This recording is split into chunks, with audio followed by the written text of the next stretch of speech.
আরে এই তো আতা গাছে আতা ধরেছে, এক্ষুনি গিয়ে আতাটা পেরে ফেলি। এই তো এবারে লগা দিয়ে আতাটাকে পেরে ফেলি। এই তো পেরে ফেলেছি।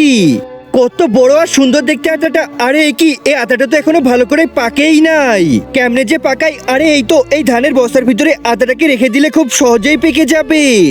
এই তো এবার আতাটাকে ধানের ভিতরে ভালো করে রেখে দি আর বস্তার মুখটা বন্ধ করে দি। এইবার শুধু অপেক্ষা করতে হবে কখন যে আতাটা পাকবে। আরে এই তো আমার আতাটা পেকে গেছে। এইবার তাড়াতাড়ি করে এটাকে ফাটিয়ে ফেলি, একটু খেয়ে দেখি কেমন লাগে। আরে অনেক মজা লাগছে খাইতে। আরে আপু কি খাচ্ছ তুমি? আরে আমার আতাটা কোথায় গেল? দিনের বেলায় স্বপ্ন দেখছো তুমি? ও সরি সরি, ওটা তো স্বপ্ন ছিল। আচ্ছা বান্টি, আমি তোমার সাথে পরে কথা বলছি। আরে এ কি, একজন মা কতটা আপন হয়, যাদের মা নাই তাদেরকে জিজ্ঞেস করো।